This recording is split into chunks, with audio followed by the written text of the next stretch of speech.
welcome to this week's episode of the Dramatic Dream Dragons podcast here on the 5-Star Network. The final episode of 2023, our debut year. But this episode is also very special because this episode is the 1-year anniversary of our Patreon debut on the Eastern Lariat Patreon, where we started this podcast together. The unofficial debut of our show, where we sat down to review Final Gate 2022 on the Eastern Lariat Patreon, Dylan's show, and Yannik coined the Dramatic Dream Dragons on air. But yes, we are, of course, a podcast all about Dragon Gate and DDT. And I'm joined by both Dylan and Yannik. The full trio is here because it's the first anniversary. How are you guys doing? Happy birthday to us. Man, 1 year of the show, lots of crazy stuff has happened, not just in wrestling, but just on the show itself. We've had a very full year of experiences, and thankfully, hopefully, I don't want to speak for you guys, but it was a fun ride all along, and hopefully the listeners agree, and here's to many, many more coming up. Many more years of the Dramatic Dream Dragons. Never going away. I'm mainly impressed that you guys and the listeners put up with me. So thank you for this year. Too many more. Oh yeah, and I hope everyone that listens to this had a good holiday, Christmas, and all the family gatherings went well. I had a wonderful time with my family, and I am now loading up 2 days of chill before I fly down to visit friends for New Year's Eve weekend.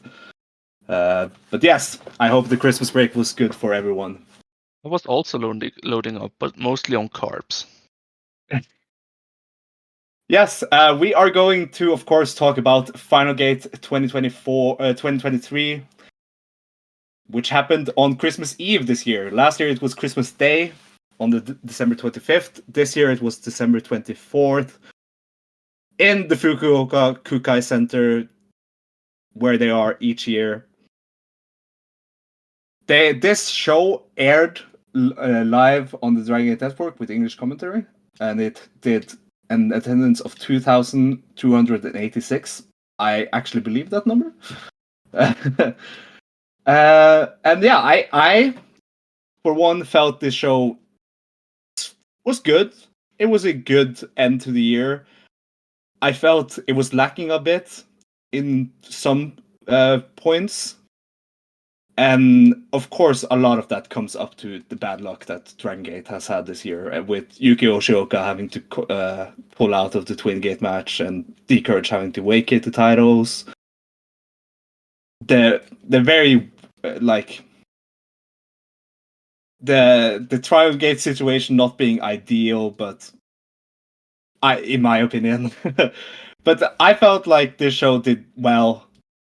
What did you guys think of how the show went before we talk about the matches? I thought it was a good show. It mostly there wasn't really that, big show feeling.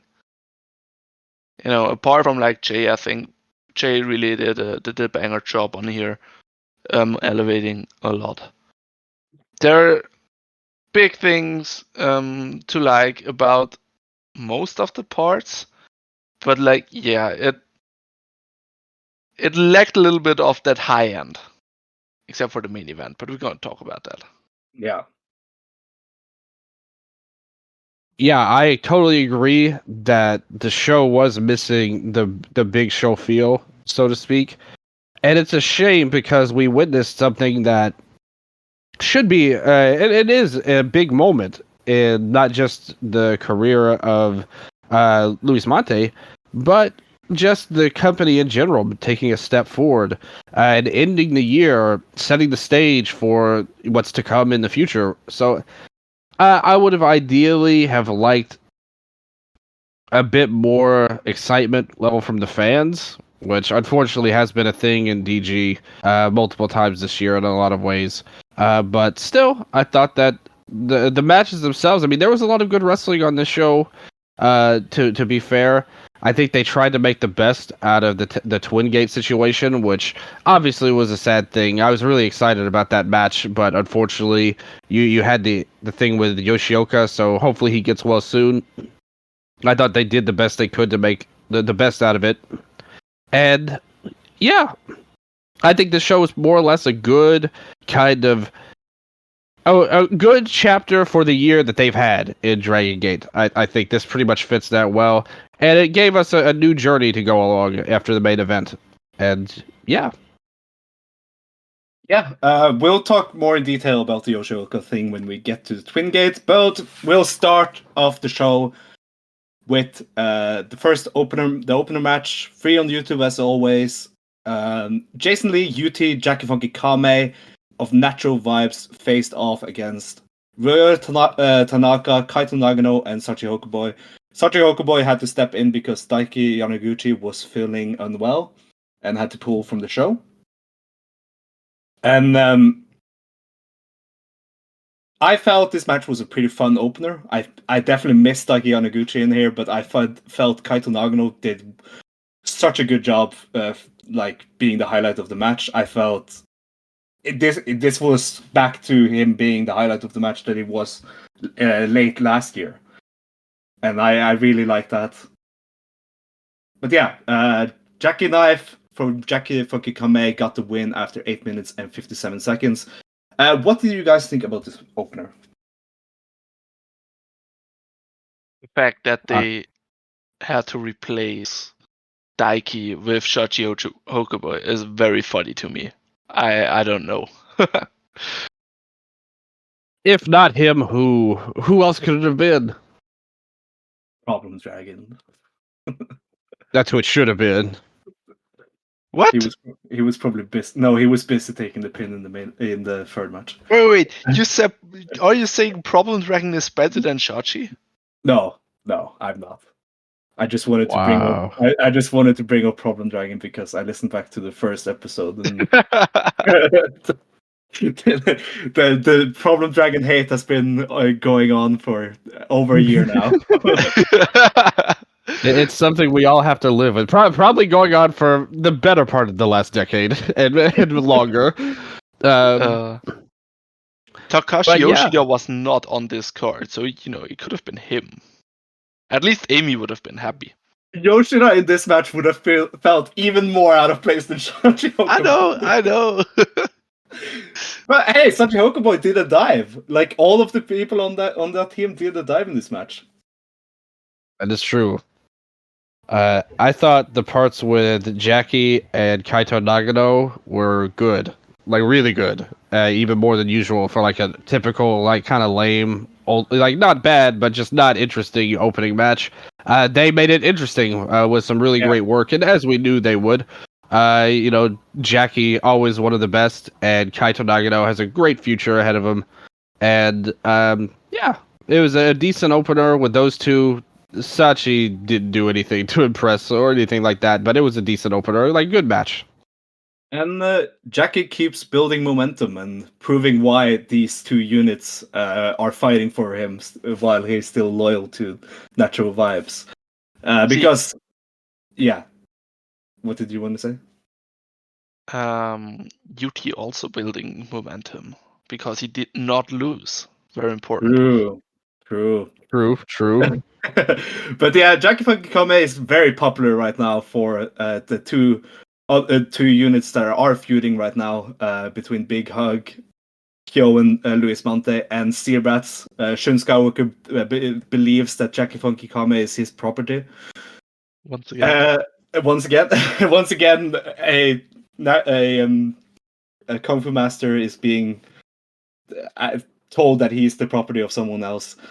But yeah, Jackie, this all what was pretty big in the Cork main event on the lead up to Final Gate, and Jackie said he's still loyal to Natural Vibes, and even though both Big Hug and Seabrats want him, he will stay with Natural Vibes.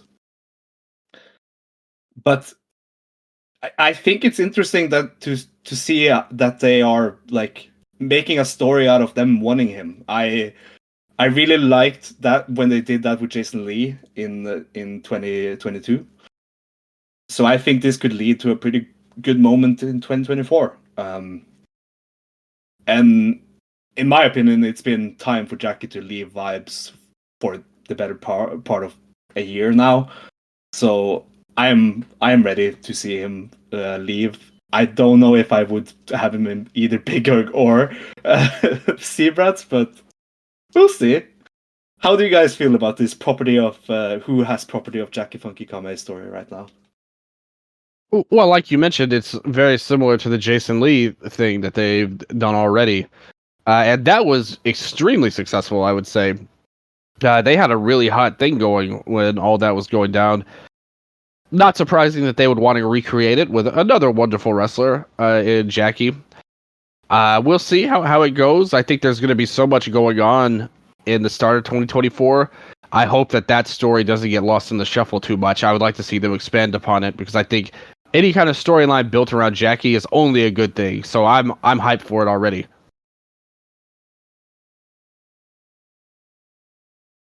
Yeah. You guys know what I'm hyped for? Not to open the Brave Gate title. Oh, okay, that's a good segue into the Open the Brave Gate title match. Hyo making his second defense against Genki Horiguchi. 9 minutes and 2 seconds, and the Samson driver from Hyo gets him the win and his second successful defense of his second reign with the title. Yeah, Hyo is weird. Genki. No, he's just bad. Yeah, I know, but he is very popular, and I don't understand why. Because, man, Genki tried here. He definitely tried, and I felt like this was the best Genki Horiguchi we've seen in years, and I'm just so sad that he didn't have a better opponent to face for this match. How did you guys feel about this Open the Brave Gate title match? Dylan. Yeah, Sounds like sorry, go Dylan. well, it sounded like you were really hyped about it, Yannik, when you led us into this here. But I was coming into this pretty excited to see Genki in a big match. I wanted to see what he would do here. So I had actually some hype level for this. I just don't, and I really can't argue with anything you said. I just can't say that Hyo is doing it for me right now as a babyface. It's unfortunate in that sense, but I think that, they did a little bit with the backslides, trying to give Genki some big stuff, but it didn't really appeal to me as a match overall. So it was a decent showing, but not great, and definitely not special. I'd say the time of Genki's singles matches are definitely over. There would have obviously come better of it if it wasn't for Hyo. If it was like, if it was Jackie or somebody. But this wasn't bad. But it definitely was not good either. And Hyo is just, I feel like as a babyface, I've given him enough chances by now, and he just doesn't have that, have it in him. Because I was kind of hoping, that there is something hidden beneath the Seabrats role that he had, but apparently not. It's still the same Hyo. Still the same gear also. Yes. The Seabrats logo is still on his gear. Yeah, that really hurts, honestly. That there's Like- so little. Yeah, They could just, bad timing, no money, whatever. Just sew a patch of black fabric over it. Just get a thing of duct tape and put it over it if you got to go that far. If you're that cheap or whatever, just put some duct tape on it. Maybe draw something with a marker. Do something. Like, just what is this? It's so and on top of it, it's just such a poor, like, him turning babyface and being in this big hug team should be a real opportunity for great character advancement for Hyo. But he's really just the same, like, kinda, he's more of a babyface now, personality-wise, but his wrestling hasn't changed. He really, like, he looks the same. Yes, they do have he definitely has fan support, but I didn't think this match was particularly special. I think that's what would have put it over the top. If Genki had been facing somebody with more behind him, then the crowd was really hot. I think you could have gotten a lot from the backslide from heaven near falls that they did. Yeah, probably. And instead, it didn't really work to that level. Instead, it was a good showing for two guys who are not going to have great matches. And it pains me to say that about Genki. Hyo, I've been out on forever when he won the Brave Gate the first time. And I'm definitely not on him now, but he's got some fans. Something's going okay. We'll see how long this goes. And I personally would like somebody else to be the champion. But for the storyline purposes, I don't know how well that will work, considering what happened in the main event. Yeah, we'll see. They don't have any new challengers set up for him as of now. He will be facing Shun Skywalker on the January 11th Corkin Hall show, which is of course a very personal match between those two, and also a preview for the upcoming Gate of Bayside Dreamgate match. But yeah, we'll see how all that goes. Then in the third match, we had M3K, Masaki Mochizuki, Susumu Mochizuki, and Yasushi Kanda versus Don Fuji, Kagetora, and Problem Dragon. 5 minutes and 30 seconds. Problem Dragon goes down to the Twister to Masaki Mochizuki. Not much to say about this match. I have a lot more to say about something other related to Mochizuki, but this match we don't need to talk about. I know you're going to say it was a meaningless match, and I know you're going to say Problem Dragon did the job, but what about the heart he showed? 5 minutes surviving. What a performance.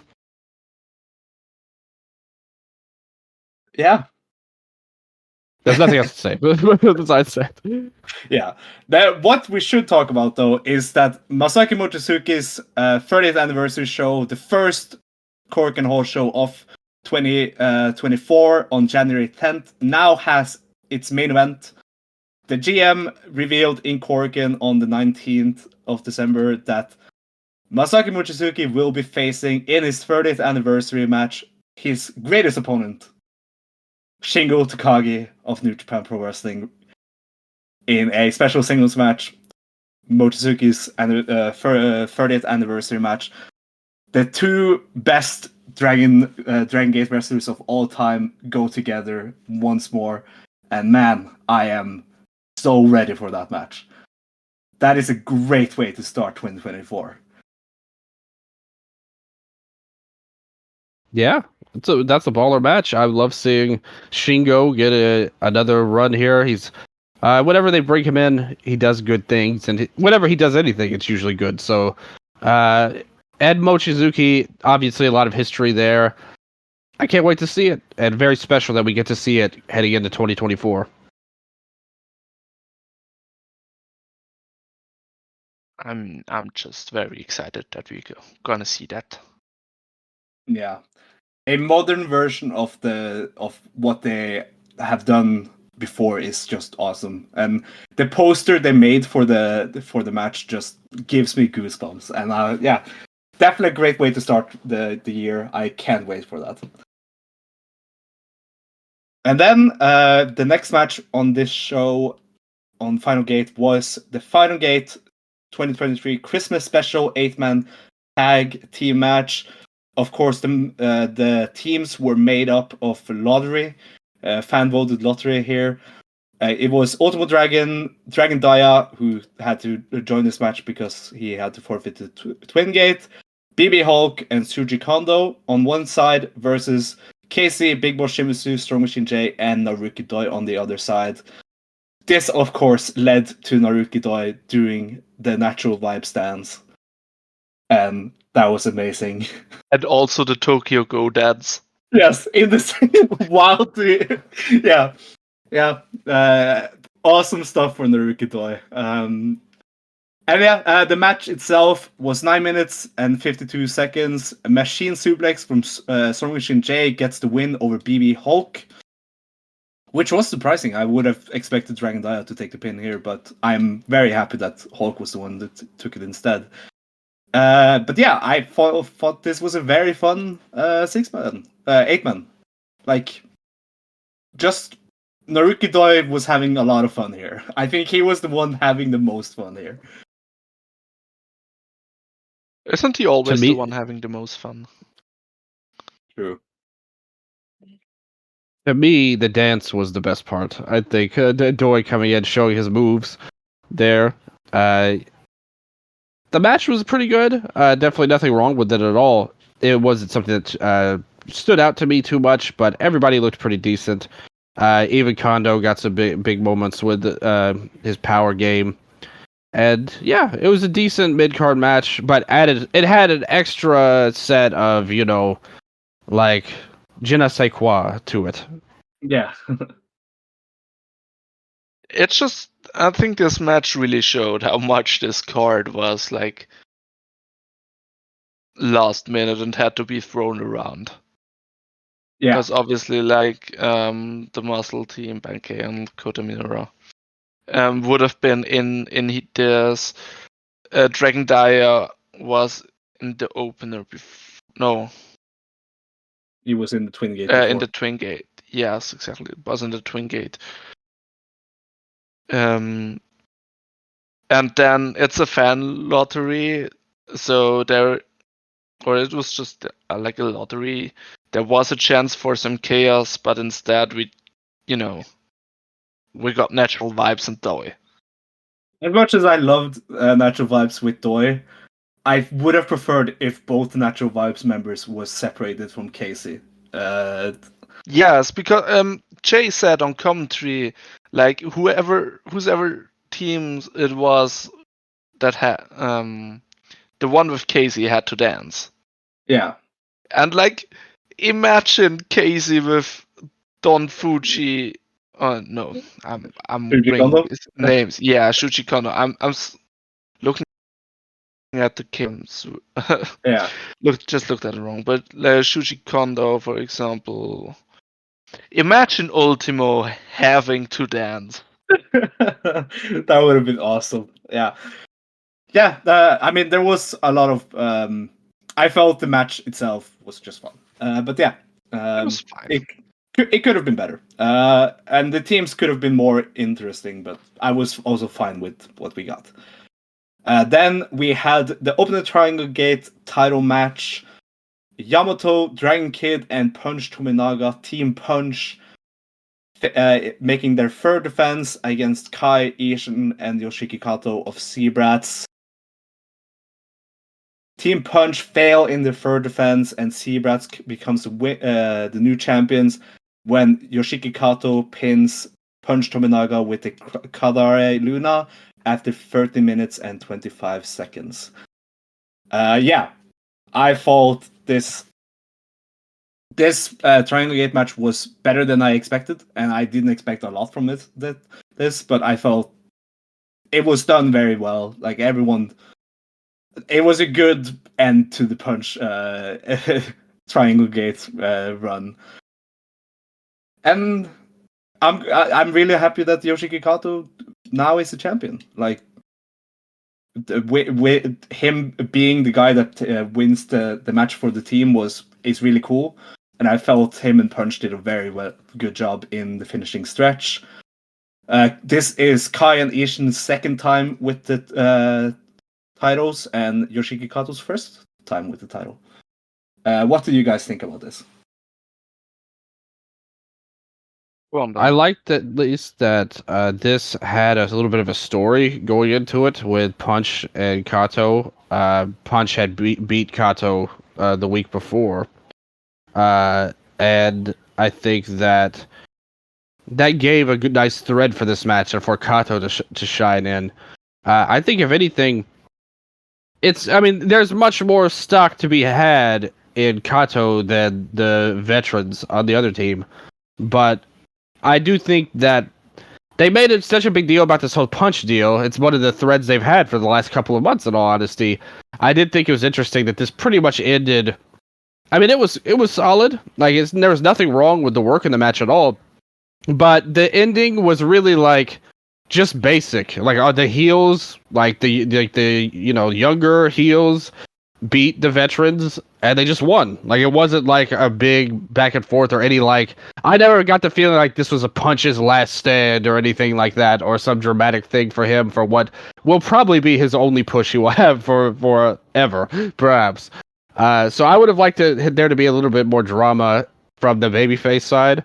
But for a heel beatdown mid card match, this was pretty good. Like, there was nothing wrong with it, and probably better than you would expect. You put it into words so much better than I have ever could. Yeah. But it's exactly how I feel about it. You know, I'm the high guy on this whole Punch push. I really enjoyed it, and this just felt a bit flat. And like on paper, the Zebrats team is pretty cool. I'm into Ishin. Kato is exciting. Still, Kai is good. But yeah, I just felt there was something more to be had here that we didn't get. Yeah, and it's gonna feel that way when we. I felt like this was the best Punch could be if it wasn't in Corkin. Like, I think this match could work way better in Corkin because there the crowd is very behind them. That's probably true. That's a good point. I didn't think about that. Yeah, and that's, you could argue, like, this match, as well as the Genki one, these are made to get great. They're not made to be great matches. They're made to get hot crowd support and hopefully make it memorable at the end. And in both cases, they didn't have the fans at that level for it to be a special moment overall. Fukuoka for Final Gate is a notoriously low crowd. Like, they rarely show that much investment. Which sucks. But I mean, in the main event, they brought it out. But yeah. What do you think of them taking? What do you think of them ending the Punch run now? Because it was relatively short lived. It was, I don't know. I think I'm happy with. It makes Seabrats look dominant right now because they kind of need that, because right now they look.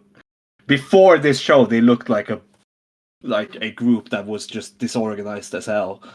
Yeah. And now they have this, and they still have Shuns and Thix with them, and it adds more threat to them, I feel. Oh yeah, it definitely benefited Zebrats. I think it's a good thing for them to have the titles. But just the Punch story, it was something I felt that they were having some fun with. Not dissimilar from the Konda tag, miracle run that they had earlier in the year. But this ended much sooner than that. Yeah, I guess it's just the nature of the Triangle Gate that maybe they didn't want it to last too long. Yamato has some other plans, maybe, for the start of the year. I don't know. I hope Dragon Kid has another plan for the start of the year and challenges Yo and wins the Brave Gate again. I would like that. I wish that would happen too, Sondre. But the new champions, Kai, Ishin, and Kato, have set up new challengers for what it was set up on the 26th in Kobe Sambo Hall, the last show of the year. Masaki Mochizuki, Susumu Mochizuki, and Yasushi Kanda will challenge Kai, Ishin, and Kato for the Triangle Gate the day after the Masaki Mochizuki 30th anniversary show, still in Corkin Hall on January 11th. Open the New Year gate. That should be an interesting first defense for the Seabrats team. I feel they will still retain here, but we'll see how. What match will Masaki Mochizuki care more about? The Shingo Takagi match the day before, or the Triangle Gate match on the day after? That will be a big question. I think the Shingo match may be a little bit more special, but it depends on your point of view. Are you a mark for the belt? True. But yes, that leads us into the Twin Gate match, the vacant Twin Gate match on Final Gate. Because The Courage had to forfeit the titles on the Corkin Hall show because of the eye injury for Yukio Shioka. Naya assured the fans that this will just be temporary, and The Courage will be back to the Twin Gate division immediately when Yoshioka is healthy again. And Kota Minoura and Ben K stepped in to face Kaito and Alejandro, who still wanted to go for the titles. So the match here on Final Gate was Team Muscle, they call themselves, Ben K and Kota Minoura of Gold Class versus Kaito Kiyomiya and Alejandro of Pro Wrestling Noah.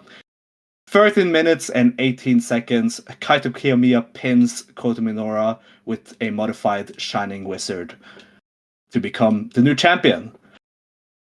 So, what do you guys think about this match? First, the match, and then we'll talk about the decision. I want to hear what Yannik thinks. Okay, first of all, not the match, not the decision. Shout out to Jay. I think he really gave good context, especially on Kaito, who is new to the promotion. And you know where he's coming from, that he's like Misawa's biggest fan and tries to emulate him and is Noah or bust. And you know, with Jason there with him, who knew nothing about all that, I thought that worked really well. The match, I was happy that Gold Class got chosen, you know, as the replacement. It sucked that it had to be a replacement. I'd rather seen, you know, the D-Courage versus Gold Class. But it was the obvious team, and I'm happy they made that choice. And the match became really good, and then it ended. Which it's not too long, so I think it worked quite well. I was just hoping it went for a little bit longer on that level for the final bit, but I think that level was pretty high. Yeah, for sure, I agree there. Dylan. Yeah, you know, saying what you said there, it was like reading about Kaito 4 or 5 years ago, talking about Misawa. Now he's all about Muto. But yeah, but he was talking about that too, you know. Yeah. Yeah, no, he was. I was just going by what you said there. I was like, oh, that was the good, like those were the good days of Kaito when he was doing all that. I liked how much Jay also brought up how much Kaito has been buried this year. Like, he brought up a lot of, like, he even brought up the fan that ran into the ring and like started shouting at him, which is something that Noah refuses to acknowledge happened. Yeah, they cut that from the airing. Yeah. But that said, I think Yannik said it pretty fairly. You know, it was going somewhere good, and then it kind of just ended. And again, I didn't think it was very, like, when you see, if you could compare this to what the Courage match could have been in my mind, this fell short. But I did like the way I thought Kaito and Alejandro did a good job in this environment. I didn't think that Kaito looked way out of place or anything like that. No. You know, I thought he worked pretty well, like with everybody, and obviously him and Minoura were kind of paired off there. I think Minoura, when I watch him, he strikes me a lot as almost Dragon Gate Endo in a lot of ways. Like a Harsh. a perfunctorily like talented wrestler, but someone who does like there's nothing there. He's like a wrestling robot in a lot of ways. And pairing him with Ben K is a great thing because Ben K is the opposite of that. And I think that they work pretty well as a team as well. I just think, unfortunately, this felt like a replacement level match that they didn't really get out of the. Yeah, and even the fans weren't. It's not like they came here and treated the Noah team as like big stars or anything like that. It felt like. Well, you could definitely argue that for sure. But ideally, again, you would have wanted the crowd to be into this more. Oh, the outsiders from nowhere are coming in. Like, let's get it. But I need to shout out Minoura for one thing though. In this finishing stretch with Kaito, he did a better Shining Wizard than Kaito. Yes, that is absolutely a factual statement that you made there. And again, that's the thing about Minoura. He's a talented guy. It's not like he sucks. It's just that he's missing something on the inside because he's actually talented. If you just look at his moves and his execution and abilities in the ring, he's actually good. It's just he's missing something on the inside that hasn't been able to be brought out, and I don't think it was definitely brought out against Kaito, unfortunately. But like you said, you are completely right. His Shining Wizard way over Kaito's. I hate that finisher. I wish that he would have just used something else. Just use the Tiger Suplex into the Tiger Driver. It's a great move. I don't understand.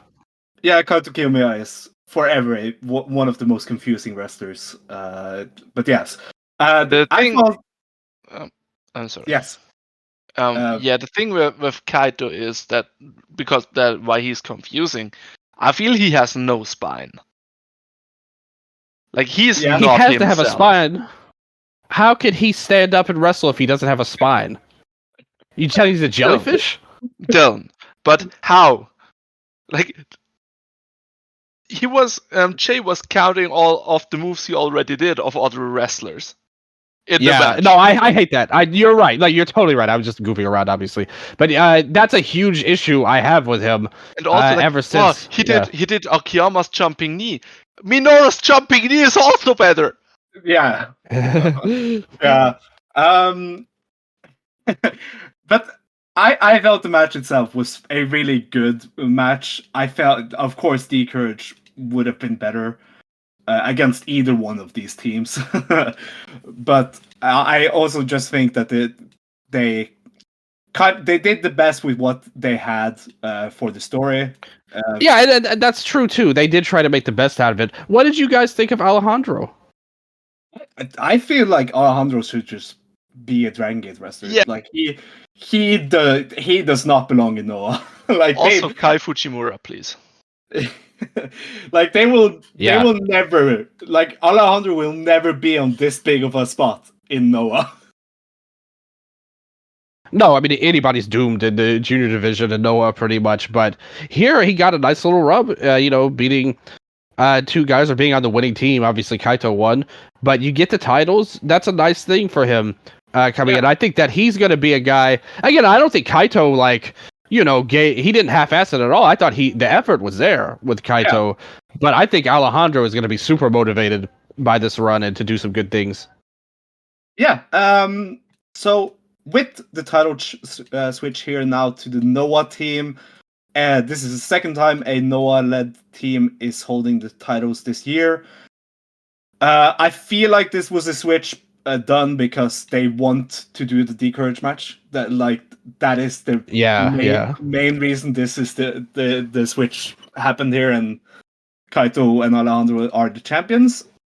I think it could be a good run. I doubt it's gonna go long. It will go until Yoshioka is healthy again, and I hope that isn't that long. But they already have set up a challenger for them for the Gate of Bayside Yokohama Budokan show on January 27th next year.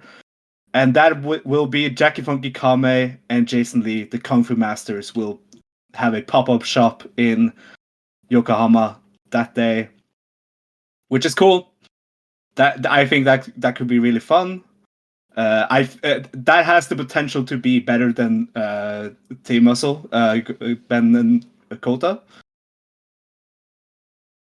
because Jason and Jackie is a proven duo also, and I think it could be really fun. Yeah. I'm sorry. I'm just gonna go first. Then, I have no problem with Kaido and Alejandro as champions. Except that it's Noah, and you don't trust Noah. But I think they're both really talented and cool wrestlers. I hope they can develop a bit more of that tag team feel, because that's not what I've got so far. Yeah. Yeah, good point. Yeah. Yeah, for sure. Obviously the goal is Yukio Shioka. Because Yoshioka was, it was in the N1, and he was kind of beefing with Kaito, like verbally. But like, I'm not sure if they wouldn't have won if it was the original match. The match is definitely the end goal, but I'm not sure if Yoshioka is winning that. That being said, Kung Fu Master is very good. Going forward to that. Yeah, absolutely. On paper, that's a great match. And they have a great team. I think Ben K. The thing with Gold Class is there's so many combinations of teams you could put in there and say we're the best. Like you have Minoru and Minorita, Minoru and Hulk, Ben K and Minorita. I've all that have had tag runs and been good as tag team. And that's a great thing about the faction is that everybody kind of fits with everybody. You can make a tag team out of pretty much anybody. And that was the latest incarnation, but they didn't have the chemistry of Kung Fu Masters, who are like a natural pairing. And I think that they're going to bring some great things out of Kaito and Alejandro. I totally agree with what you said about Kaito and Alejandro needing to develop some tag team skills. And it just feels like, oh, Kaito's teaming with Alejandro because New Japan doesn't want Oiwa to get, to do anything in Dragon Gate for whatever reason. And well, eventually they're going to need him to lose, so I guess that's why there. But I do wish that they could kind of do something, maybe come out with gear that's very similar, like do some tag team moves, something like that. Just do some little things, give me something. Still though, very interested. I think it's interesting. What do you think, Sondre, about what he said? That they could retain over the Courage. I thought the Courage was gonna win. To be honest with you, when they wrestled, I also thought the Courage would win versus them. Who else would take titles from them? So was I. Never bet on Alejandro winning anything. Yeah, but if how dare you? If the Courage returns and they don't win the titles, then who are going to win the titles from them? That's the big question. I don't see anyone else but the Courage having the story to win the titles from them. Yeah, Mochizuki Senior and Junior, maybe. That would be fun. Yeah, that would be a good story. Yeah, maybe. With still no update on if Junior will be healthy yet. Honestly, to be really honest about it, anybody could probably pin Alejandro. It's not like he if they need to get the titles off of him to another team and they had somebody else in mind, they could do it. But I personally want it to be the Courage because I think there's a ton of untapped potential with them as a team that unfortunately this injury took away from us for a little while. Yeah, and the story is there for that. And I also just want to see Yukio Shioka and Kaito face up because I think they really want to face each other. So yeah, I just felt like Yuki had so much this whole year it was like a write-off, pretty much nothing special about most of his year. And then he got this tag run, and he had energy again. We were seeing those vibes, no pun intended to natural vibes, but we were seeing the vibes come back of the original Courage, and I was getting into it, and I hope that they continue to at least be a tag team through next year, because I think there's a lot they still have left to do. Yeah, for sure. Also, while we're still marginally on the match, shout out to the CM Punk gear of Benkei. Yes. That was very off-putting, actually. The best in the world, BK. Hey, I mean, he sort of drop pipes bomb every time he comes out and does the chicken chicken. So yeah, but we Did you move know that over. Benkei is straight edge? Oh, He doesn't have time for any of that partying stuff. He's too busy in his room with the TV. Can you imagine? Can you imagine Ben K starting during the It's Clobbering time when coming to the Corkin Hall curtain? Yeah, next time he comes out to Miss Area Cantare. Yes. Oh, totally fits his character. That Yes. song. It totally fits him. Yes. We move over to the main event. The Open Dreamgate 3-way title match. Madoka Kikuta defending against Shun Skywalker and against Luis Mante in the 3-way. Elimination rules made for this match. And I felt that that helped the match a lot. The match was crazy. I can firmly say that they did a lot in this match. Most of it worked. Some didn't work. But I felt like this was done pretty well. After 90 minutes and 20 seconds, Shun got himself disqualified and was eliminated that way from the match by hitting Luis Mante with a chair. And then, after a fantastic finishing stretch between Luis Mante and Madoka Kikuta, Luis Mante picks up the win with the Volta Finale after 27 minutes and 50 seconds and becomes champion and joins Ricochet and Pac as the third Open the Dreamgate foreign champion. Gaijin champion. How do you guys feel about the match before we talk about the result? Yannik, hit me with your thoughts. I thought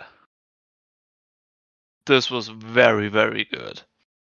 I liked the 3-way parts when it was an actual 3-way in the first part.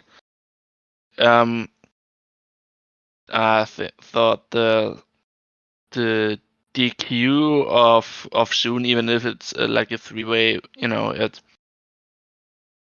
it's somewhat creative and like satisfying. Seeing them get punished that way, and the second part where it's just Mante on Kikuta was excellent. I'm pretty high on this match. I think there was a lot they did right, to be honest. But I did think the stuff with Z-Rats running in multiple times was kind of unnecessary. I think they should have kept that to one big spot and not have them come in, they get thrown out, then they come back again. There was no need for that, in my opinion. And I think that kind of was this big black cloud that got put in the middle of the match. But once that was all done, and even then, and in a lot of ways, I thought it was also, from a booking standpoint, even though I don't like how it was executed, I think the idea of Shun getting eliminated so early with a DQ was actually clever, because it protected him totally, gave us a little tease of Mante and Shun, but they weren't even in there long enough to really do a lot with it. There's still a lot left in their story to unfold, even in the ring. So I like how they did that. I thought it was a smart booking move, but how they got there, I didn't like at all. And I thought it kind of drug things down in the middle. But by the end, I mean, the ending segment with Mante Kikuta, I thought was really well done. The ending segment was really great. It felt like a worthy, Clash of the Champions type of deal. Two worthy winners that are fighting against each other, and only one can come out with the belt. Very easy story to kind of tell, pretty much. But still, though, they did have a great Well-timed one count kick out on Kikuta as well there that I thought was really well done. Unfortunately, again, the crowd wasn't as crazy as you would want, but they did pick up a little. Ideally, it didn't feel like, yeah. They were very hot for the last 5 minutes of this match, and they were really behind Luis Mante. Yeah, they got there at the end, coming in there, and it was nice that just him winning the title is nice. The match, though, like I said, there were some parts I didn't like, but for the most part, they did a lot right. This was a really good match, in my opinion. Like, definitely well worth watching. The amazing spot when Mante and Shud did their tag team finisher, the Cielo Finale. Yeah. And costing themselves an elimination over Kikuta because they hate each other so much, because they looked at each other after they had done the tag team finisher and just started beating each other up instead of going for the pin. That was such a good spot. And I felt like Monte's emotions just sold that so well. And I felt like, of course, Monte was the big highlight of this match for me, but I also thought Kikuta did so well in his final defense, and him. It definitely helped for him to be thrust into this story between Monte and Shun, who obviously is the leading story of Dragon Gate this year. And I thought Kikuta did very well, being the kind of third wheel in this match. And I thought a lot of the spots with him was done very well, and a good end to a title reign that I wish had just had more defenses. I just wish Kikuta would have done more with this title reign, because I loved the Big Boss Shimizu match. The Kota Minoura match I am up and down on. The Yukio Oshoka match I thought was good, but it definitely lacked something. And of course, when he won the title was an amazing moment. But I definitely felt like Kikuta should have had more for his reign to make it more special. Like, the Yoshioka reign is definitely the more memorable of the two. And now with Luis Mante with the title, I think could lead into a pretty good 2024 if they do it correctly.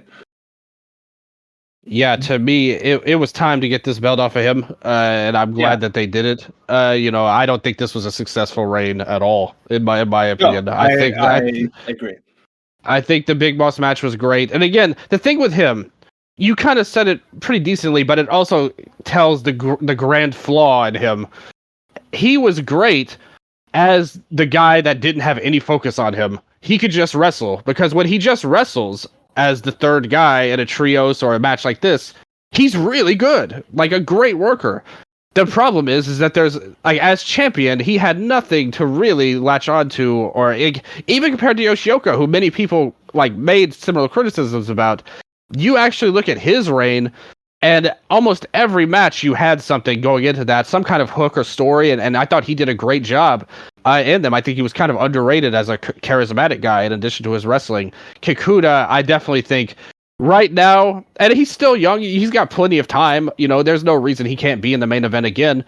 But I definitely think right now the championship was a step too far in hindsight. But as a good wrestler, I think there's a lot he adds to any promotion. I just think that Kikuta could have had a more special reign if they had given him more to do. And I think that's the big problem, is that they didn't really focus on him. I think that's the big problem with the title reign, is that he didn't get the stories. The focus is on all of the stuff this year, ever since he won the title, has not been on him. The focus has been on Monte and Shun, and the focus has been on Shimizu. The build definitely, like I would say, especially the Yoshioka match, the build really failed them more than anything. That they should have been better. With Minoura, there's only so much you can do at that point. And then the Shimizu stuff was all about him. Like, it was like nothing about Kikuta and all about Big Boss. So I think that is a fair point. And we'll see what they do. When Yoshioka lost the title, I mean, he was on the bench a lot of the year afterwards, like not really doing too much of importance, and definitely compared to him as champion.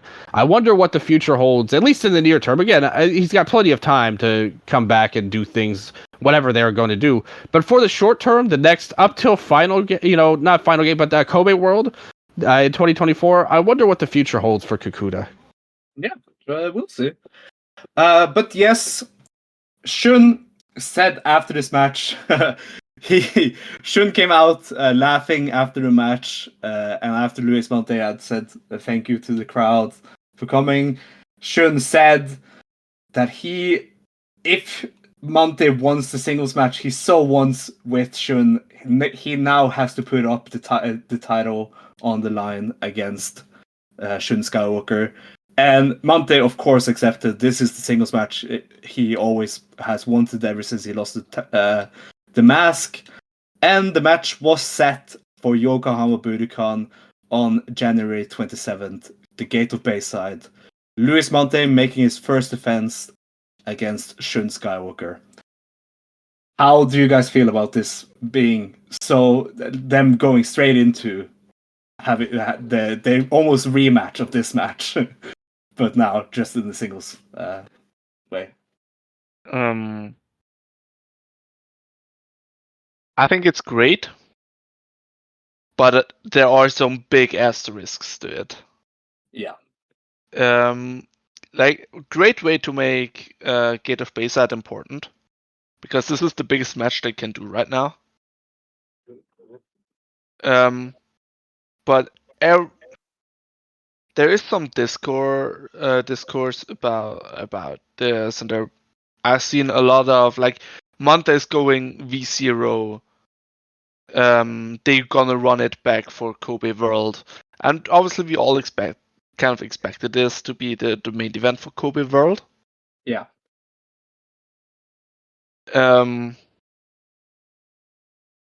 Which it should not be if they run it here. I'm not sure how I feel about Monte being a V0 champion. I have no problem with that. I have a problem with Shun being 3 times champ already. Yeah. Dylan, what do you think about this title match?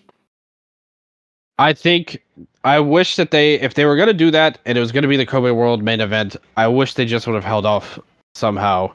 But I guess it's kind of tough because the way that the company's been, there really aren't that many other stories like that's been told in the last 6 months ever since that. This is the leading story. Exactly, and really one of the only stories at the end of the day. And maybe they could get there, like they could build some different things. It seems like they're going to do a little bit better ending out the year. Definitely better than we were at 3 months or so ago, I would argue. But regardless, they're kind of stuck now because they don't really have any other way to get to it. I think they had, and how they did it makes the most sense to get to Monte versus Shun. If Shun had won the triple threat, then Monte challenging right away would have made no sense in the first place. Yeah. So they kind of had to get there. We'll see at the end. V0 champion for Monte. I think that's a fine story. You get your biggest moment and then this villain ruins everything right away. That's a totally fine story to tell. Shun as champion, in my opinion, if he were to win, as much as I think of his character work, at that point he feels like almost an extended, crutch almost. Like he's the champion because we need to get to Monte winning at Kobe World and we can't just skip there right away. If we could, we would do that. But instead, we're going to have Shun be the champion until that happens and cross that bridge when we reach it. More so than Shun is the champion, what can he do as the champion? Instead, it's like Shun's the champion, we're just waiting for Monte to beat him again. And I don't know if that's that good, to be honest with you. And I thought that the title reign this past year was not anything what it could have been. It was a very forgettable one, which was there just to set up. Exactly, and it's the same thing. Like that would be kind of like the same thing. Maybe you would get an extra defense out of it, but it's kind of the same. Where he's a bridge champion, even though he's your only top heel. If he wins at Gate of Bayside, that will be at the end of January. He will still have Champion Gate, Dead or Alive maybe something in between there, and then Kobe World to have a more important reign than he had this year. Because this year he only defended against Strong Machine J, and then he lost it to Kikuta. And that's the only difference, is that he would win the V2 defense instead of losing it. And I don't know. I don't love that idea on paper. I don't love that idea either. But maybe they have something big planned for the final, or the Kobe World match, though, in between them. If they were to get to that point, they can make a stipulation out of it. Like add something to make the stakes even bigger. Yeah, I floated the idea of a hair versus mask stipulation to make the Monte win even bigger at Kobe. One of my predictions on the Eastern Lariat prediction show that's coming out very soon. So that is definitely something they can do to make the match even bigger. But yeah, I am excited about Monte holding the title. It was a great moment for him. I just think they also need to work on getting some other people to a believable main event status in the first place. Because I think there's nobody in our mind's eye right now that seems like a Kobe World main eventer coming up. Like, realistically, like, who else would you think of besides these two? Ben. Yoshioka. Ben is easily built up. Ben is a great wrestler. I don't think they've done anything with him to signal something like that is in the cards. See, one thing I want to add is we've repeatedly been very wrong about Dragon Gate booking. So I'm very happy. Literally everyone is talking about a rematch at Kobe World, because I don't want to see that. And when everyone is talking about it, it just means it's not gonna happen. They could always do another multi-man type of match, I suppose, if they wanted to go that far. We'll like, it would also be like a year-long story that is only a year long because they didn't do anything. Yeah. And that's a problem with the company in general. And again, I think they're doing a little bit better as we end the year than we were at a few months ago.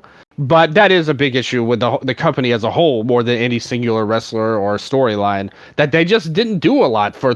There was that 3 or 4 month period where literally nothing was going on. And then they kind of threw in the Big Boss thing that added something.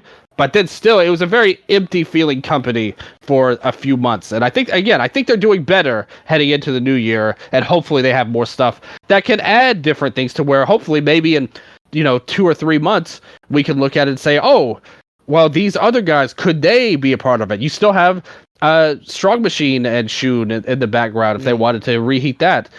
Maybe they could do something there. There's options there. They definitely have the talent, I would say. But let's see what they do with it going forward. Yes. To finish this off, I think we're or Dragon Gate is in a up and down the card in an interesting spot where they actually can do stuff, which we've said often, but it's always it's hopeful. Like, we can work with that. That's good. It's not like Final Gate left us in a spot that is boring and bad. It's just I fear they take the easiest way that just does not appeal to me. Yeah, I mean they have half a year to make this something that we can latch our teeth. So I am excited for the new year because I'm really looking forward to seeing what if they do anything like this. These January shows will be very interesting to follow along with. Because they can just continue to spin their wheels like they have done for now a whole year, or they can start actually getting some momentum back, which they desperately need. And Final Gate was not that. Even though we have a new champion right now, I wouldn't say that the promotion is on a upwards momentum, because the show itself was very lackluster in that way. I just want to add one thing. Let's judge it when it happened, and not True. now. True. Of course, that is, of course, I definitely agree there. That is my motto for most wrestling. So we will move over to DDT now. Dragon Gate. There was a show later. It was also streamed live. And a Yeah, lot of Sambo. yes. Yeah. And I have actually seen it, so I Yeah. want to go over it real quick. So I pulled up the card. Let me read it real quick. Fun opener. It's on YouTube. Go watch it. We got M3K, the original M2K. Masaki Mochizuki Susumu and Yasushi Kanda against Ishin Kai and Yashiki Kato, ending in a double countout. Yeah, that set up the Dragon defense that we talked about earlier. Yes. And for some reason, Junior came out after that. And obviously, Junior is beefing with Ishin and with Kato. Like they both joined Seabreds by betraying him, so it makes sense. But that's very weird behavior because they literally said, "Oh no, he's too injured. The title match will be original M2K." Yeah. I think Junior just wants to keep himself in the conversation, which is good. And I actually think that it helps him because he's still part of the stories. He's just he sadly can't take part in the matches. Mm. And I feel like that will just build up until he is ready to come back, and he will have a hot return because of that. Because he is still so on the mind of the stories, and I think that works. The next match was Yamadoi versus Dragon Kid and Eita. And it was, relatively basic. 2015 called, they won their tag team belts. Yeah. Matches like these really make me wish Eita would care. Because this was really good. Like, if you want to have a good time, watch this. And in the main event, it's the best Royal Sambo of the year. What can I say? I believe that. It was also really good, like storyline wise. They did like a story where the Brave Gates were taking out basically the River generation, and Luis Mante, so the heavyweights. And in the end, it was Shun, Hyo, JFK, and who am I forgetting? And Jason. Yeah, I think I'm Jason. And chaos ensued, and Shun won the last match of the year, which makes sense. It's really interesting, like how right after Champion Gate, like if you want to have a look at how these different factions and players stand together and against each other, and what the power struggles are. This is a really interesting match to have a look at. Yeah. And a lot of what happened after the match we've kind of mentioned. Shun and Hyo was set up. Yes, but there's one thing I want to add to that, and it was not my I didn't notice, but like when I was told, I forgot, someone on the Discord and was telling me that new Dreamgate champion Luis Mante, he wasn't seen. Like he was there in the ring, but he didn't seem important. That's very sad, and I'm not a fan of it. So I will keep an eye open, like how this will develop, because he's not a guy that is accustomed to being a champion. He will have to learn a lot. Yeah, for sure. And they haven't set, aside from the Shun Skywalker match, they haven't set up anything for him to do on the Korakuen Hall shows in January. And with Shun being busy on both, of course, I will expect Luis Monte to be involved in that Shun versus Hyo singles match. But yeah, we will. I as we said earlier, wait and see. Yeah, but it was a very fun show. Like I can recommend you guys watching it. Yeah, I definitely, when I have the time, I will definitely check out the Kobe Sama Hall show. But I didn't have time yesterday to watch it at all. So, and it happened yesterday. So yeah, let's move over to DDT. The Grand Prix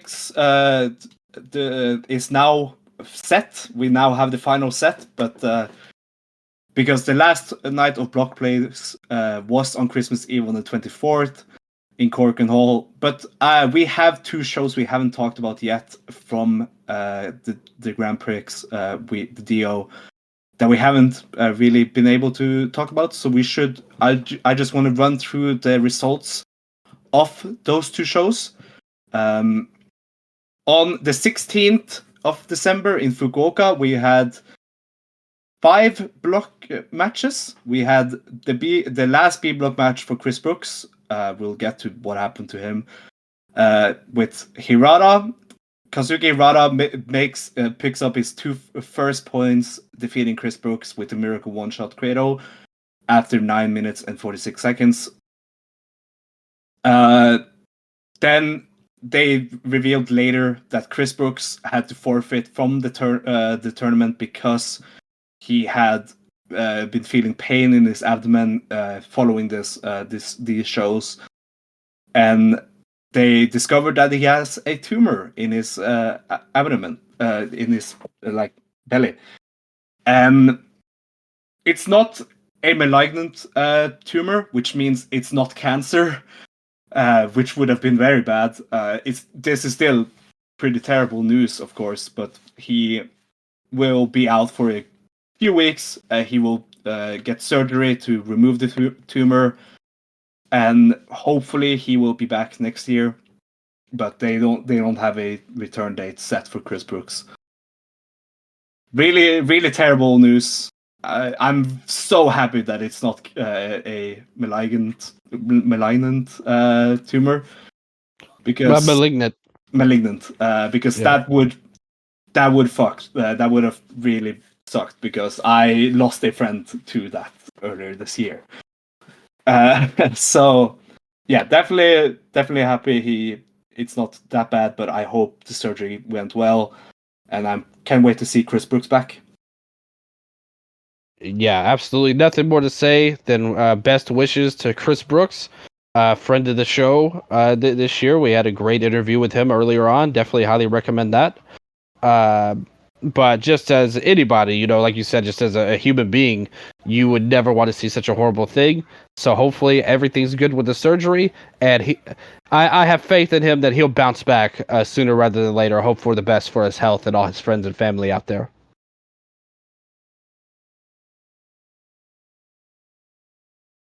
And the match he had with Hirata was a great final tournament match for him.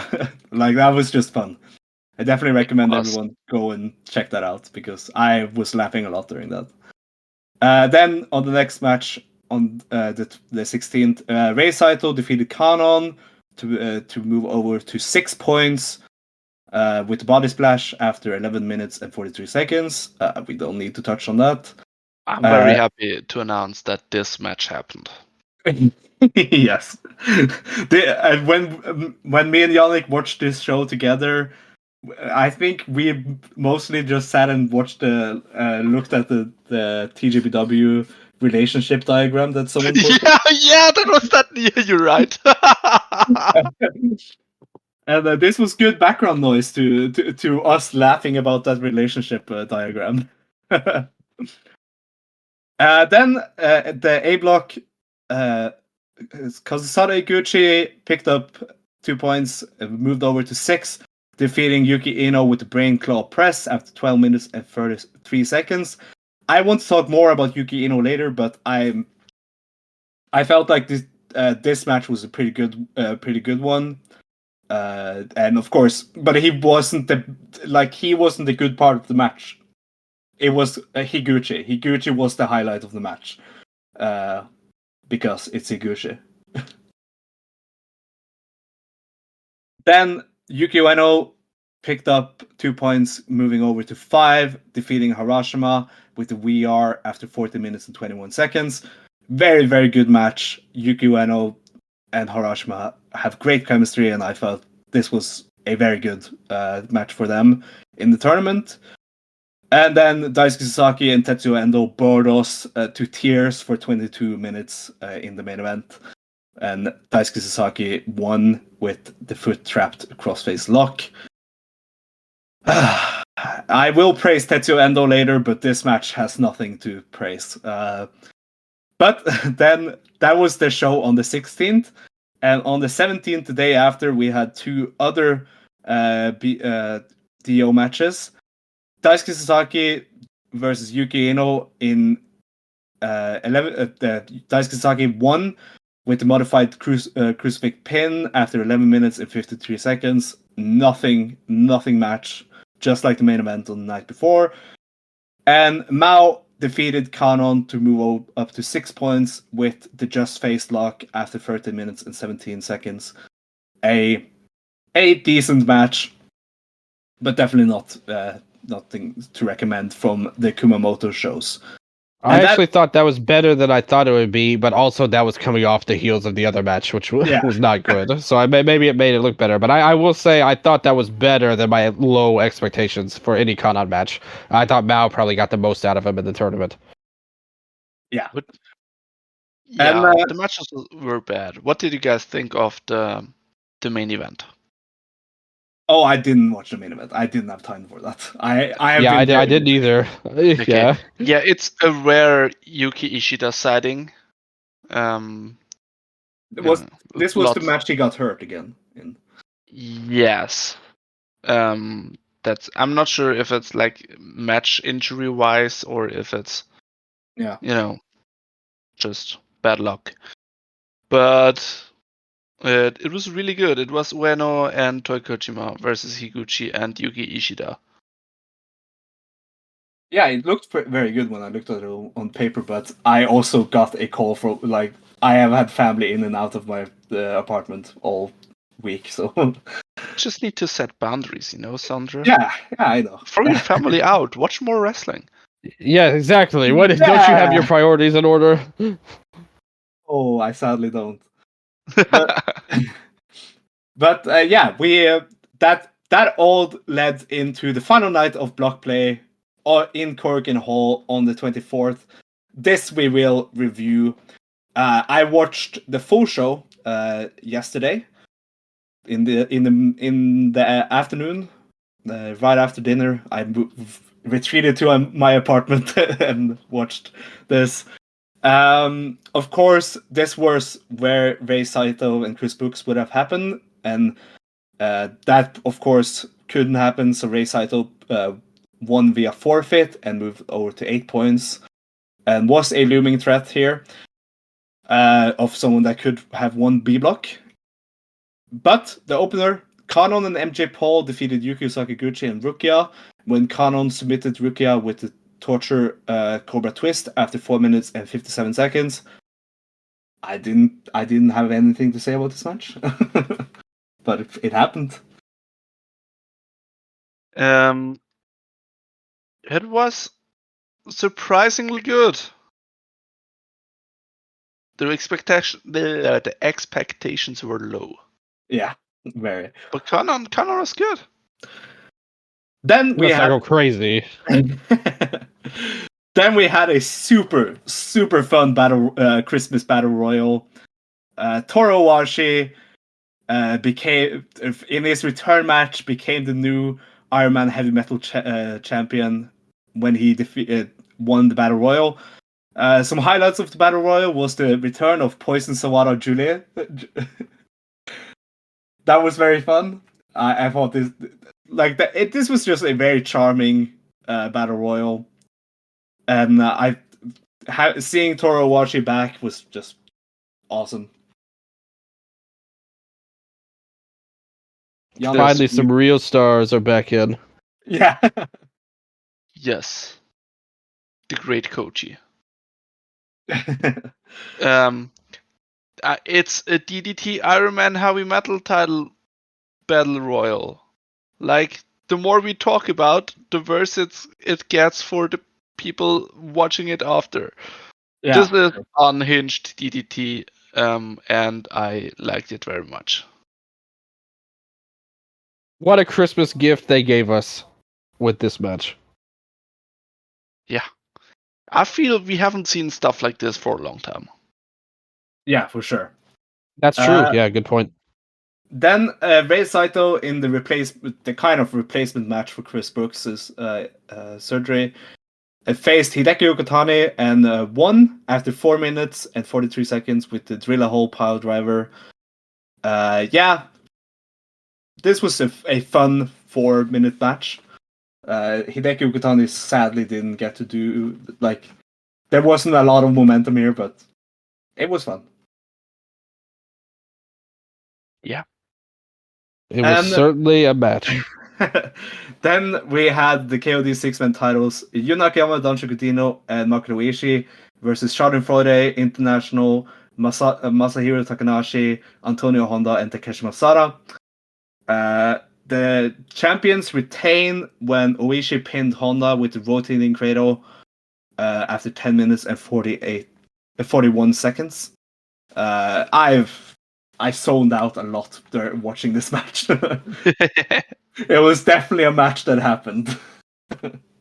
I still think that Dino Oishi and Akiyama, or DOA as they're called, are fun. I can't really say the same about Honda and Takanashi. Shout out to Masada's hair though. That was definitely the highlight, I would say. They also have a new challenger set up for the show. A show in Osaka on the 6th of January 2024. It will be Akiyama, Dino, and Oishi defending against Bodyguard, Naruki Doi, and Tsuzen okay. He's around. Tsutenkaka is, Yeah. Yeah, that will be that's Osaka. That's a very Osaka pro match. And yeah. Then we of course had the D-Oh matches on this show. The final D-Oh matches of blocked play. And we can't this first match we can basically call the final of the B block, or Naya make it to the final or not match, because if Mao had beaten Naya, then Rei Saito would have gone to the final and been the B block winner. But Yukio Naya wins here with the world's best backdrop after 10 minutes and 58 seconds over Mao. I thought this was a very, very fun B block match. I thought Naya definitely has looked better than he has done before in this whole tournament. And I thought it was done well. What did you guys think about this B block match? I thought that it was almost like a video game match to me. Like, Mao was in control the first part, and then when it was Naya's turn, he took control, and then he just won. And I thought it was totally unimpressive, to be honest. But it wasn't bad. It just wasn't impressive, I would say. Like I said, the way they set up the match, I didn't think was very. It didn't get the most out of their strengths, because on paper you think they would have an easy story with Naya being so much bigger than Mao. But Mao took control of a lot of the early going. I thought it was interesting how they did it. But it was good. He hit a lot of knee strikes in there. it felt like they tried to do like I thought the match worked, but it also felt like they were trying to do what Saito and Mao did on the opening night. And Saito and Mao did it better on the opening night. But I just thought I think I'd agree with that. Yeah. I also just thought that the finishing stretch looked very good for Naya, and yeah, that's true. A lot of this tournament, he has looked pretty good in the finishing stretches, and that's good. And of course, with this match, with him winning this match, he becomes the winner of the B block and goes into the final. Yannik, do you have anything to say about this match? No. You guys have it better in memory than I do. Like, yeah, I thought it was fine. Then we had the A block, Harashima versus Daisuke Sasaki. Both of these were eliminated, so it was basically just a normal match. Harashima wins with the Somoto after 6 minutes and 37 seconds. Interesting. Like I've nothing much to say about this, but I thought it was pretty cool that Harashima won. I was expecting Daisuke to just squeeze his way to the win here. It's always a good day when Sasaki loses, and so that was the most positive thing I think we could say for this match. True. I thought it was pretty good. I want to shout out when Harashima takes like a move where another guy jumps to him and he takes his knee up. This tournament, he did it a few times. He kind of jumps into the other guy with his knees up, and it looks brutal and very desperate too. Yeah, that's a great bit. And that's something he has done forever because he did that versus Irie also in their legendary matches. But yeah, then we had the battle of the Yukis. We had Yuki Ino versus Yuki Ueno, the KOD Openweight champion. A surprise upset for Yuki Ino to win here with the spear after 8 minutes and 14 seconds. This by far was Yuki Ino's best match in the tournament. This match played to his strengths. I thought Ueno made him look like $1,000,000. A lot of the stuff worked so well and much better than it did throughout the whole tournament. And I just thought that the whole match was built so well, and it was a very short, like it was under 10 minutes. I was surprised by that also, but I felt like that was done to its strength because it felt just like a great sprint between these two. And again, Yuki Ueno made Ino look amazing. What did you guys think about this match? I think that Ueno's another one. You said it about Naya doing better in the tournament. I think Ueno has also stepped up to the plate throughout the tournament as well. He's shown more through a variety of scenarios that I gave him credit for a little bit as champion, or not gave him credit, but I feared that he might not be ready to be the champion when he won the title, to be honest. But I've liked what I've seen through him for him throughout the tournament. And Naya agreed as well that he did better than maybe expectations.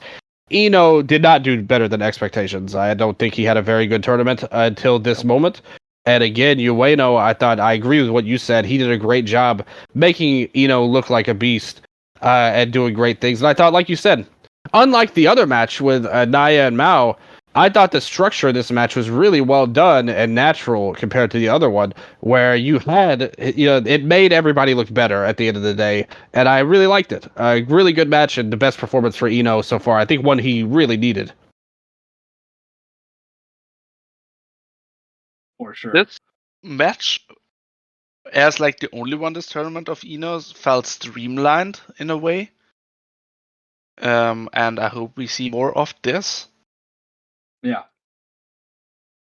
Yeah, this was just done very well, and It will be interesting to see where he goes from here. I hope we can get more of a story here for him, because right now he's just a guy that grunts and does Hoss stuff. But here I felt like we saw more of the threat he can be, and I felt that was done well. It's definitely underwhelmed throughout the tournament, but he ends it on a strong note for me. I hope we can see him improve throughout 2024. And then we had not main event, but the set main event. We had the finals of the A block, pretty much the finals of the A block. Tetsuya Endo at 6 points versus Kazusada Higuchi at 6 points. And yeah, this was the final. Tetsuya Endo wins with the Burning Star press after 20 minutes and 37 seconds. In the best match he has had throughout the year, in my opinion. I thought this was a match where Endo finally started to gain some momentum again. But I also thought this was mostly because Higuchi was such a massive threat for him.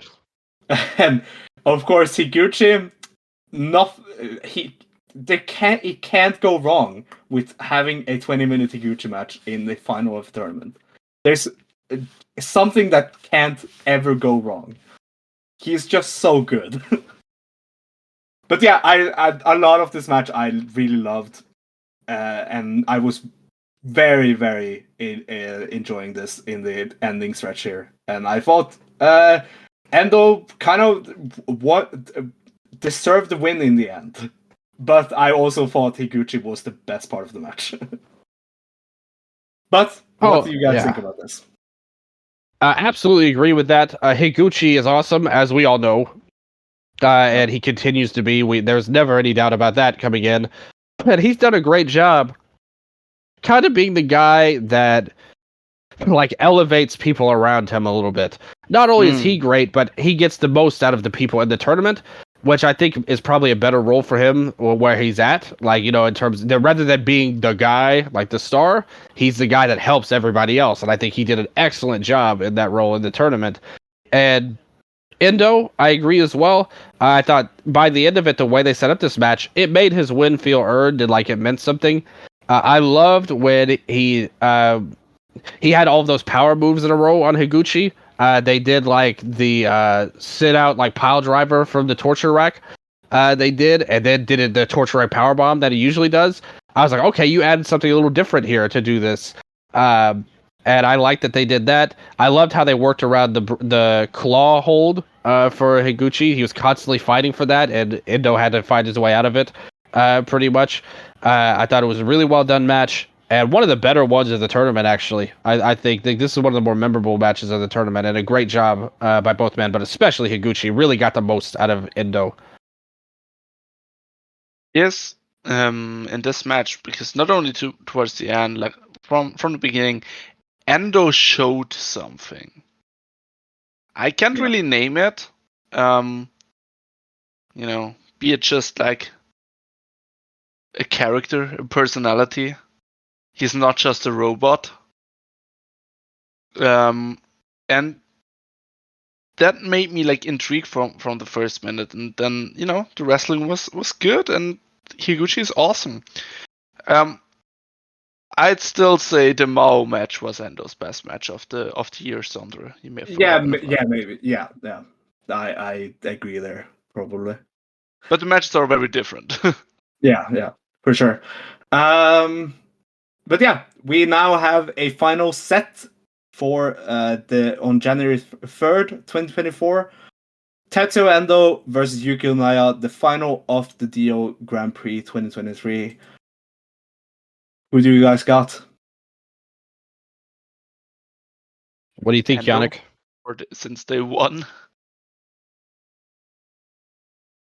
Yeah. It definitely feels like it's Endo's to win here.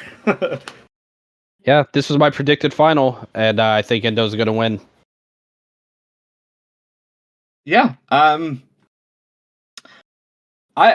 We'll see how we. I will talk about the whole final night card because it's an interesting card. But yeah, I think they can work this pretty well, but they will have to do a lot to be better than what Higuchi and Endo did here. Yeah.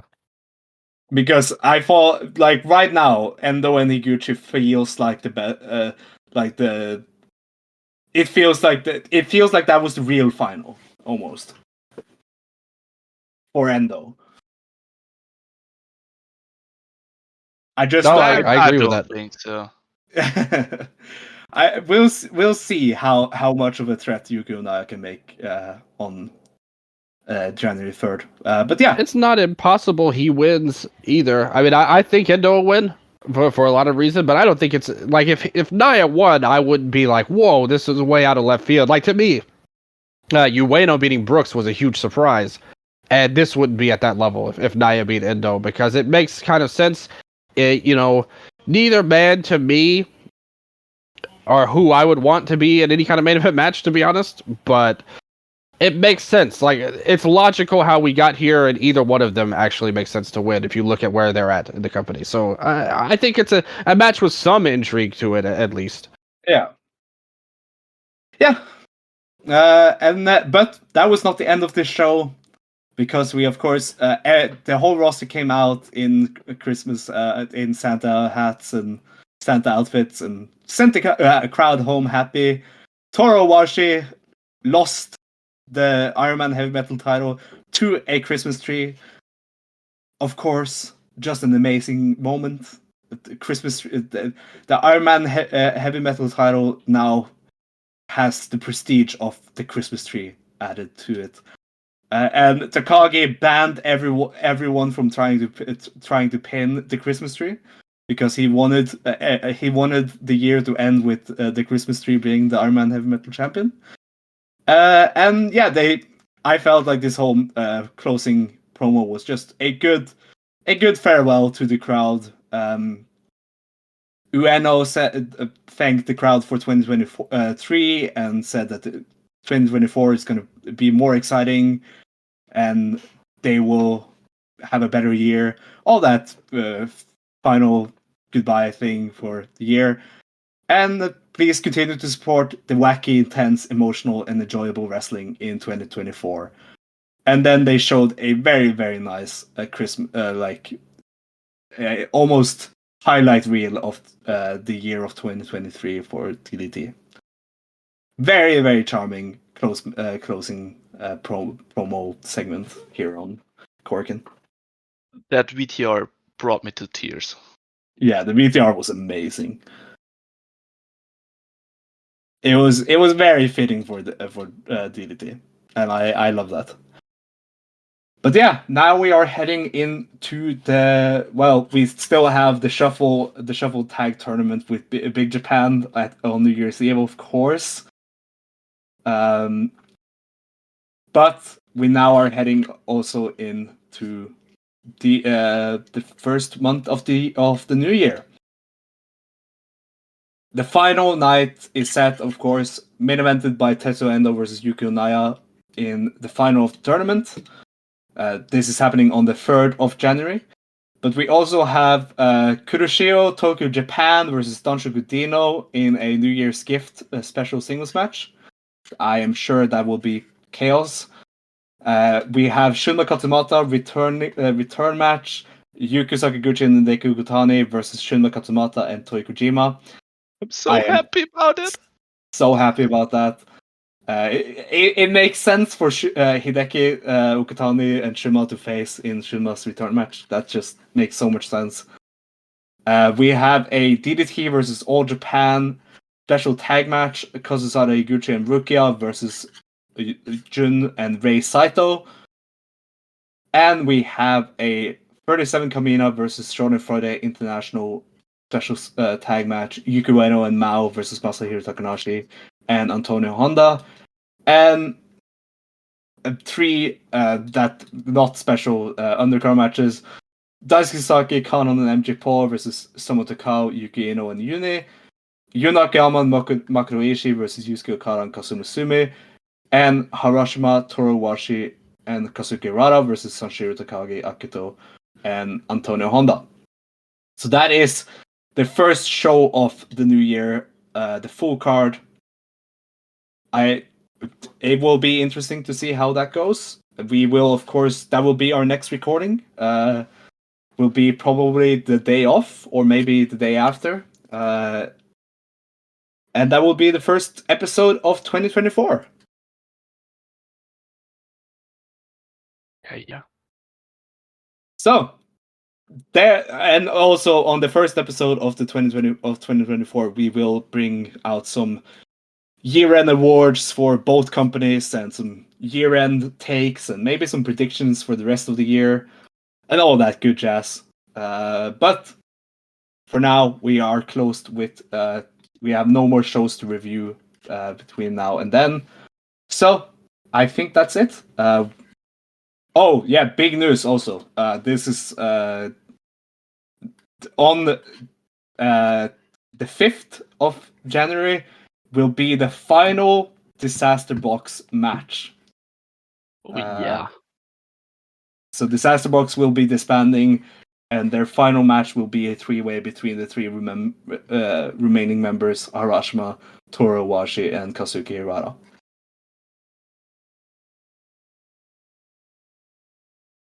I mean, it's good they're doing something about it. Yeah, they're finally mentioning that that they're not really a unit anymore. Yeah. Sadly. It's sad because they were my favorite unit for a long time. It's just it's gone down, and I mean, it's felt like it's felt like it's been ending ever since Yoshimura joined Harimau. Yeah. Like again, I'm not sad over losing this latest incarnation because, like you said, it wasn't even really a faction anymore. But in their peak, though, they were my favorite group. I always had a lot of love for them. Even in the lowest days of DDT for me, I thought they were always pretty quality. All the wrestlers were likable. And, Harashima is one of the best that they have. So I have a lot of love for Disaster Box.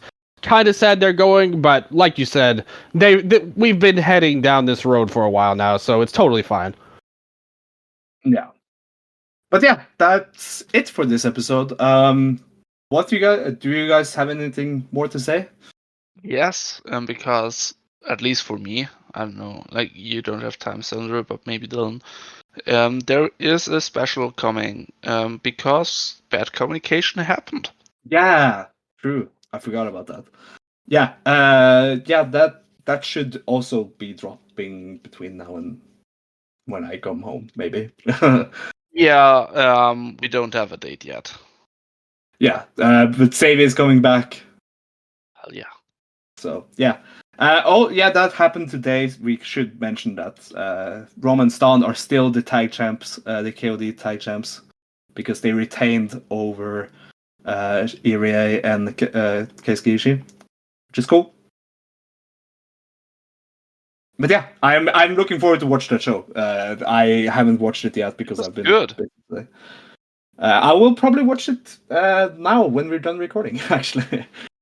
But yeah, for everyone listening, I really wish you guys a happy new year. Dylan, I'm probably going back to the Patreon when I come home also to talk about Yes, this is what we needed. We need more of Sondre on the Patreon.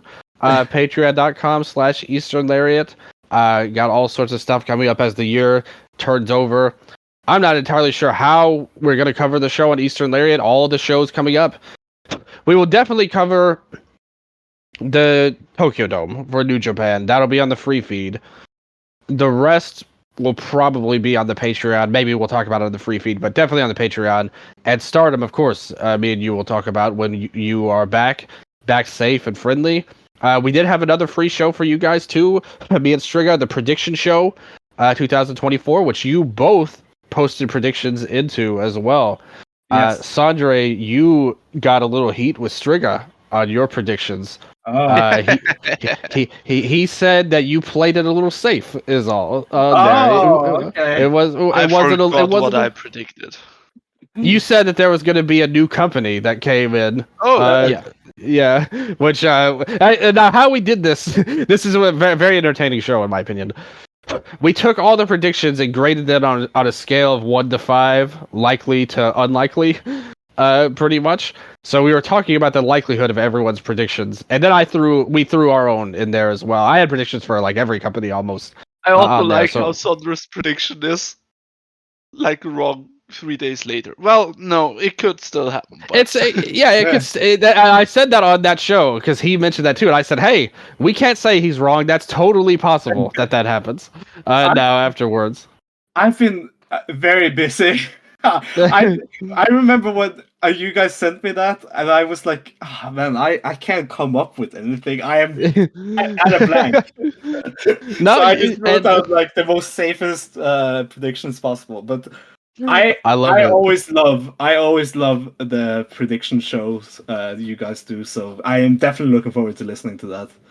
Yeah, it was a lot of fun this year as well. And then we're gonna we'll be back for the January 4th show, the big show, and then after that, start of the new year too. You got to pay attention to the Twitter at Eastern Lariat because we are going to have the awards voting after all the smoke clears on December 31st. The Stardom, the All Japan, everything, Shuffle Tag League. All of the matches will be known, will be seen. We will do the year-end awards. I have big plans for those. I've got graphics and cool stuff planned for there, and we're making it a big deal. Hopefully, one day they will be on the level of the top tier awards in all of the world of wrestling. Pretty much, I hope. And follow us on Instagram too, at Eastern Lariat. There's always history stuff on there. Every day I put a this day in Japanese pro wrestling, and there's been a lot of interesting things that have come across my way that I've done some research on. Talking about Seina, Riho's older sister that wrestled in Ice Ribbon. We go deep on there. Or I go deep on there. Check it out. Check out Wrestle Update. We're heading to an award season on that as well. We did a show on Ring of Honor Final Battle, Continental Classic wrapping up for AEW World's End. Then we'll do our best of and worst of shows for that. So if you like American wrestling, check that out as well. And obviously, stay tuned to the Dramatic Dream Dragons because we will do a lot of cool stuff heading into 2024. And I couldn't be prouder and happier than to do it with these two gents right here, who I love a lot. Hell yeah. I'm looking at what other people said on you guys' predictions. And There were some good ones. I see now that one new one has come in, and is claiming that All Japan officially will become a part of WWE. I don't think we brought that up on the show. People need to be punished. I really hope you guys shat on that so much because we didn't see that when we recorded. We recorded before that came in, so I apologize. But we did talk about we did talk about the whole situation with All Japan and the actress. I thought you guys would be happy, actress girls in All Japan. You guys should be celebrating. I love that. That was the best part of that whole thing. You're the only one. I think that loved it. Everyone has forgotten that whole announcement was made with the president just making fun, doing fun stuff with the actress girls, roster members. Yes, fun stuff. It was definitely fun for him. I think more than the fans. People listening to this who hate that whole thing, guys, calm down. No, please. I hated it. I hate it. All Japan is not gonna be bought by WWE. Come on. Yeah, no. No, that's very unlikely. But I don't know if we need any more of these videos though. At the same time, regardless of WWE involvement. Yeah, but yeah. What do you guys think? What do you guys think that actors will do at All Japan? Do you think they'll succeed, win over the hearts of a nation? I mean, I love the match that they set up on the first show. January 3rd. Yeah. Okay. It makes no sense, but yeah. It makes in storyline for actors girls it makes no sense. Also, we actress stage is still going. We had a great episode that dropped earlier this month, and I hope everyone checks that out. But yeah, everyone, happy New Year. I hope everyone has great final days of the year. And until next year, until 2024, as always, be ready, wake up, and go.